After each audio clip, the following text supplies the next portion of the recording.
This is important right now because you hear this taught a lot. It's taught across colleges. It's taught on campus, and it's taught in the media. It's taught in the entertainment industry. Today, whenever we're talking about the unspeakable acts committed in the name of Islam across the world in record numbers, what is it that we're inevitably told?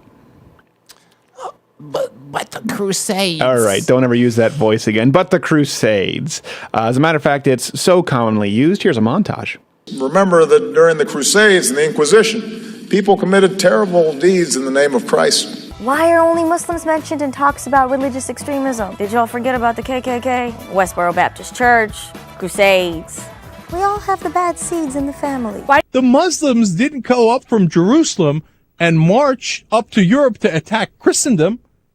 No, the Christians marched down to Jerusalem to attack the Muslims. The Crusades and the Inquisition. He went to the big ones, the ones where it's like everybody agrees. Woo, that was f***ed up, wasn't it? And a lot of you probably believe that too, so it is time to get your paper plates, knife, and fork ready because we're about to have a sacred cow cook-out.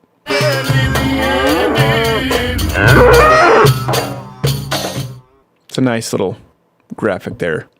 Assured to get us some letters. So let's get through these myths. If you've been taught about the Crusades, I'll call them the Second Crusades. The retaliatory Crusades, I'll explain in a minute because it's important, that they were unprovoked, that it was just Christians running across the globe with pointy hats and swords, killing any and all Muslims they could find, innocent or not, simply because they didn't like their brownness. It couldn't be further from the truth. Now, it's important because this is taught in schools across the country. A lot of people believe this. The fact is that these Crusades, the Second Crusades, they were a response to the First Crusades from Islam, from the Muslim onslaught for hundreds of years. For over 400 years, there was consistent Muslim expansion, aggression, violence. Muslims took Jerusalem in 638 AD. They pillaged Rome in 846 AD. Christian Spain and Portugal in 711 AD. Sounds like a gas station, but it's historical context that you need to know. That's why you tune in. Southern Italy during the 9th century. The Ottoman Turks were advancing into Europe and invading the Byzantine Empire. I think it was 1050, 1060 something AD. The Turks were marching into Asia, Syria, and then the big one, the big reason. So if you look at this map and you can see it expanding, was 1453, the capture, the sacking of Constantinople, which basically put an end to the Christian Byzantine Empire. And here's the thing. I understand military expansion, okay? So I'm not going to condemn the Islamic world for doing this back then, okay? Now, right away, that should change the context to the Crusades because people war and people go back and gain territory and win. But the sheer brutality from Islam, for example, they deliberately desecrated the burial sites of Peter and Paul. Dick move. In 846. Exactly. These are military terms you need not concern yourself with. They would behead people, as we see today. They had methods of torture that were incredibly brutal. The dimitude, meaning they would force non-Muslims to be subservient and pay taxes, and they didn't get to enjoy the same kind of rights as Muslims got to enjoy. Something we don't mention amongst our white guilt, millions, some people estimate higher than 100 million died under the Arab slave trade. We have courses that we're forced to take here in the United States to learn about the evils of slavery that we stopped. Oh, are they teaching those? Anywhere across the Islamic world? Is there Islamic guilt? Is checking your Islamic privilege a thing? So this kind of brutality, this kind of inhumane treatment, and yes, military expansion and cultural expansion is what led to the retaliatory crusades. People like Vlad the Impaler, you've probably heard of. Do you know Vlad the Impaler? Commonly known as Dracula, I believe. Dracula is how he's known. Yeah, Vlad the Impaler was an actual person. Some sucked. Little bit of a sadist.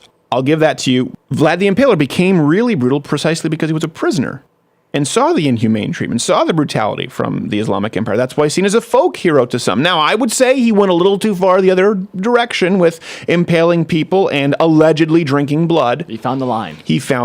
But it's good for him. He found it.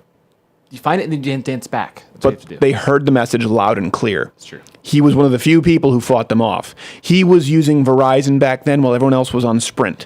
They got the message. He was ahead of his time. Vlad incurred no roaming charges. Like that. I do. So all of this is what led to the Pope putting forward the idea of a Christian crusade for the first time that kind of gave license to killing people who weren't Christians because they were facing the extinction, potentially, what they thought of their culture, of their way of life, to who they saw to be barbarians at that point. And it's important to remember that the Crusades, the retaliatory Crusades from the Christians at that time, met the criteria of the just war clause. They were thought of as an act of love in response to Muslim aggression. Historically, they met the criteria that was necessary. So that's a big myth that we know. Another one that we hear a lot, and that context matters, is that the Crusades are some sort of a source of modern Muslim aggression or angst toward the West. There are terms out there, often parroted by, of course, the Young Turks, Reza Aslan. Did any of you learn this in college where they talked about when Christians took Jerusalem in 1099? I should say, took back Jerusalem. Yeah. Which is really what they wanted to do. They'll teach you when Christians took Jerusalem in 1099. No, when they took back Jerusalem. Kind of like when people talk about the War of 67 when Israel gained territory. They don't talk about how many countries, was it Egypt, Jordan, I'm going to remember the third one, were teaming up to eviscerate them, and Israel just happened to kick their asses and took their land for protection. It's left out. So when Christians took back in 1099, you've heard this term, right? That their siege of Jerusalem, blood. They had blood up to their knees. You might have heard it. It's a term thrown around a lot. Even so much so that Bill Clinton said this after 9/11, mind you. The context matters. In trying to be sympathetic and show his tolerance and how progressive he was to the terrorists and terrorist supporters across the Islamic world, Bill Clinton had this to say: those of us who come from various European lineages. Can you do it in Bill Clinton? Yeah, try that. Are not blameless. Indeed, in the First Crusade, when the Christian soldiers took Jerusalem, they first buried a synagogue with 300 Jews in it. I was going to say that's unnecessarily dark to do it in a Bill Clinton voice. And proceeded to kill Muslim women, Muslim children, at the Temple Mount. I want to get down to the part where he said, the description of the event describes soldiers walking on the Temple Mount, a holy place to Christians, with blood running up to their knees. The common term, he reiterated it. I can tell you that story is still being told today in the Middle East, and we are still paying for it right after 9/11. First off, that's physically impossible for blood to be up to your knees, of course. And by the way, it may sound like we're trying to take something literally that they meant figuratively. No. They will teach this in college literally, and Bill Clinton meant it literally. Steve Weidenkopf pointed out that this is not only physically incapable, but corrected the record regarding the Jerusalem battle. Standard practice at the time dictated that a city that refused to surrender at the sight of a sieging army would suffer any and all consequences of a successful siege. This is why many cities back then agreed to terms before commencement of this siege. It doesn't mean all Muslims did that. They didn't necessarily follow the rules of war. As we've seen now, they didn't really follow any civil rules of engagement. The point is, 11th century warfare was harsh. This shouldn't be a surprise. Yes, the retaliatory Christian crusaders did kill many inhabitants, but the events are not out of the ordinary. And modern accounts, like Bill Clinton, when they throw it out there, they're used to stir up backlash against the West. They're the ones who are stirring the backlash up against us here in the Western world. They're the ones who are encouraging people in the Islamic world to use it as an excuse, because the Crusades were largely forgotten and they weren't used as justification for ISIS, for Taliban, for take your pick for that rule of the day. And here's something I would like to put forward. You know what? Not only is it understandable now, given this context, that the Crusades occurred, the Crusades were necessary. They had to happen. I'm not condoning the loss or the taking of innocent life deliberately, but the Crusades as a military and cultural response needed to happen because they happened precisely to stop the kind of barbaric behavior that you see in the Islamic world today. And you saw up until today in any other place where the Islamic empires were able to conquer. Let's talk about the Armenian genocide, where thousands upon thousands of people were killed brutally, including the crucifixion of young girls. Don't tell Cenk.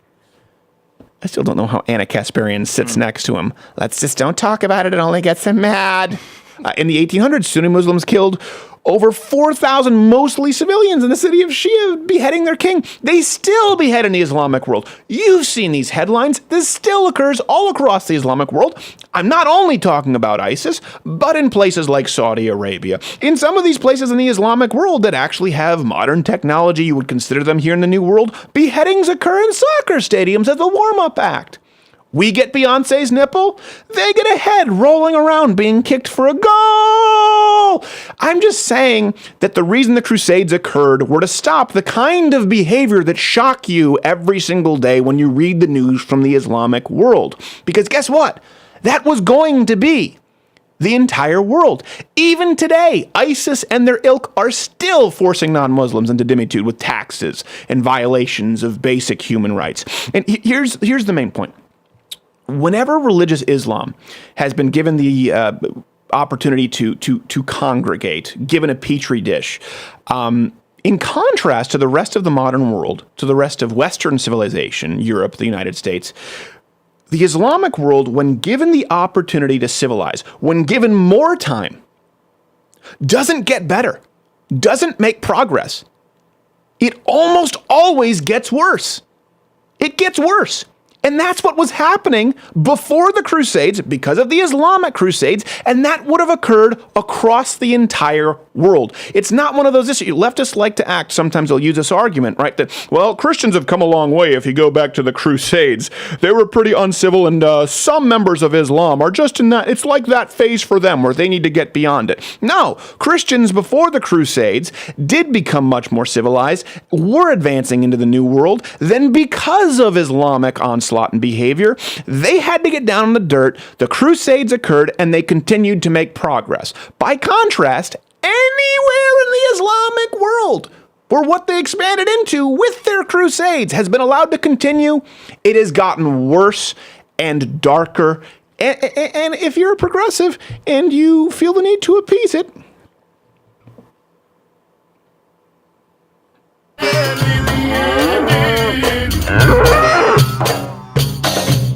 if you like this video, subscribe by clicking the button that says subscribe. If you're not aware of it now, there's no way you're learning the internet at this point. I'm not going to help you. But this was clipped from my daily show, available exclusively to louderwithcrowder.com/mugclub members. If you're a student, military, or veteran, enter in that promo code. It's less than $6 a month, and you get daily content. No more clips, plus this hand-etched mug. Oh, when I feel it, I got a chill like on the inside.